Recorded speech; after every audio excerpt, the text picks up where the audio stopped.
আসসালামু আলাইকুম ওরহমতুল্লাহি ওবরাকাতুহ। সম্মানিত দিনী ভাই ও বোনেরা, আপনারা দেখছেন ইসলামিক চ্যানেল ইবাদতের পথে। আজকের এই ভিডিওতে আমি আপনাদের জানিয়ে দিব ইসলামের এক গৌরবময় এক ইতিহাসের কাহিনী।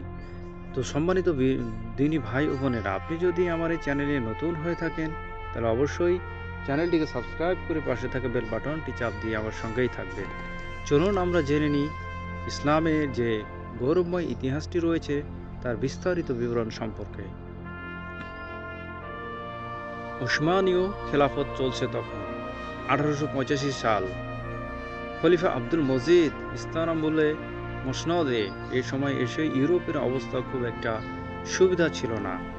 বিভিন্ন আর্থিক সামাজিক সমস্যা বিপর্যস্ত ছিল অনেক ইউরোপীয় দেশে, যেমন আয়ারল্যান্ড। এই সময় দেখা দেয় এক ভয়াবহ দুর্ভিক্ষ, মহামারী টাইপের রোগও ছড়িয়ে পড়েছে ইংল্যান্ডের প্রতিবেশী রাজ্যে।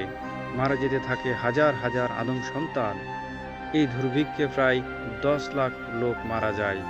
আয়ারল্যান্ডের এই দুর্দশা দেখে এগিয়ে আসেন খলিফা আব্দুল মজিদ। তিনি জরুরিভাবে 10,000 স্টার্লিং, যার বর্তমান মূল্য প্রায় 17 লাখ মার্কিন ডলার, সাহায্য পাঠানোর সিদ্ধান্ত নেন আয়ারল্যান্ডবাসীদের জন্য। কিন্তু সাথে ইউরোপের মোড়ল ইংল্যান্ড, গোটা দুনিয়ার লুণ্ঠন করে বেড়ানো ইংল্যান্ড নিজেদের অধীনস্থ রাজ্যকে এই দুর্যোগের মাত্র 2,000 স্টার্লিং এর বেশি সাহায্য দেয়নি। যেখানে কোনো মুসলিম খলিফা তার 5 গুণ টাকা দিবে, এ তো ইংল্যান্ডের মান ইজ্জতের ব্যাপার।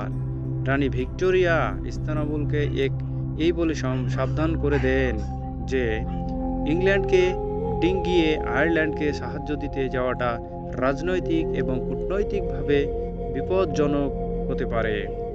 বাধ্য হয়ে খলিফার সাহায্যের পরিমাণ 1,000 স্টার্লিং এ নামিয়ে আনেন। এরপরে এই অর্থের মূল্য ছিল বর্তমান বাজার দরে প্রায় 1,70,000 মার্কিন ডলার। খলিফা আব্দুল মজিদ এতে সন্তুষ্ট হতে পারলেন না। বারবার মনে হচ্ছিল তার এই অর্থ মৃত্যুর কূপে পড়ে যাওয়া মানুষগুলোর কিছুই হবে না হয়তো। তিনি গোপনে 3টি জাহাজ ভর্তি করে খাবার এবং ত্রাণ পাঠালেন আয়ারল্যান্ডের দিকে। গোপনে বহু মাধ্যমে পাঠালেন নগদ অর্থ। মুসলিম ত্রাণবাহকে ব্রিটিশ সৈন্যরা আটকে দিল ডাবলিন এবং বেলফাস্টে ঢোকার পথে। ওসমানীয় সৈন্যরা দমে না গিয়ে ফেরার পথে ডাবলিনের উত্তরে গোপনে ড্রগেডা নামে এক ছোট্ট শহরের পাশে নোঙ্গর করে গোপন ত্রাণ সামগ্রী সেই শহরে মেয়রের মাধ্যমে আয়ারল্যান্ডবাসীর কাছে পৌঁছে দিলেন। ইউরোপীয় বাঘা লুটেরা দেশ থাকতে মুসলিম এক শাসকের এই ভালোবাসা আর সাহায্য অভিভূত করে আয়ারল্যান্ডের মানুষকে 1995 সালে আনুষ্ঠানিকভাবে ড্রগেডা শহরে মেয়র গডফ্রে খলিফা আব্দুল মজিদে এই সাহায্য এবং অকৃত্রিম বন্ধুত্বের কথা স্মরণ করেন এবং তৎকালীন মুসলিম খেলাফতের সামনে একটি স্মৃতিফলক উদ্বোধন করেন।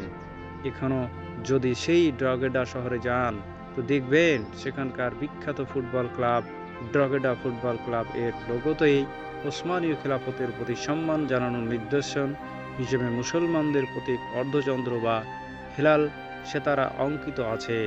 এছাড়া ড্রগেডা স্পোর্ট অফ আর্মসের লোগোতেও অঙ্কিত আছে মুসলিম খেলাফতের গৌরবমণ্ডিত ইতিহাস। সম্মানিত দিনী ভাই ও বোনেরা, আপনারা দেখলেন সেই ইসলামের যে সাহায্যকারী দেশ এবং তার অনুদান সম্পর্কে বিস্তারিত ঘটনা। তো সম্মানিত দিনী ভাই ও বোনেরা, আরও একটি চমৎকার ভিডিও নিয়ে আপনাদের সাথে হাজির হব। সেই প্রত্যাশায় ভালো থাকবেন। আসসালামু আলাইকুম ওয়া রাহমাতুল্লাহি ওয়া বারাকাতুহু।